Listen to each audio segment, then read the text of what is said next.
I think for men and women, we've always been shamed to express certain aspect of ourselves, right? Or see it as something negative. Sure. So let's say like a man who has that drive, you know, who's like, oh, I really have that desire.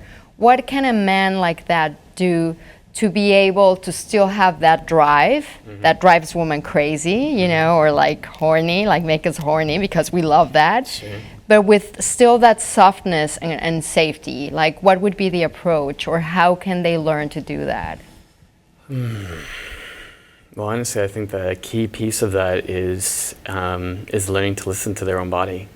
And I think that as men, we can often get the message from a very young age to not do that, to not listen to our body, to be numb in the face of physical sensation, from being able to withstand pain or anything else, to ignore the body. And even working out, while it uses the whole body, there's often the man is still very much in his head about the result that he's going for and just pushing out the next thing, but not necessarily listening to what's going on in here. And this is something I learned from the women in my life who are so in tune with the messages of the body, that the body has a wisdom of its own, including the emotional piece of that.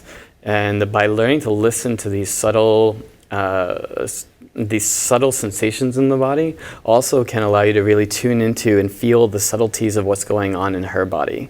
And when you can listen to the subtleties in her body and respond to things before she ever is able to put words to what she's feeling, it starts to feel like magic.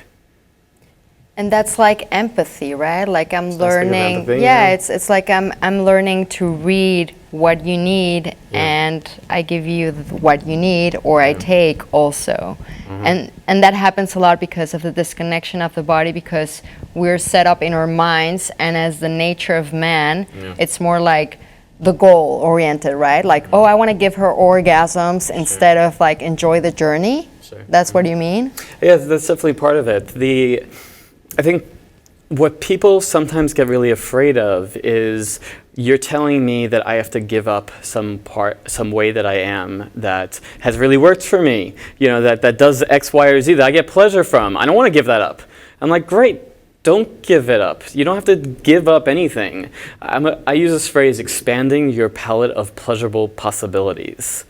Think of the artist's palette that holds all these different colors. Your way of being, whether you're the aggressive driving force, is, you have these sets of colors over here, or if you're the soft sensitive type, you've got these colors over here.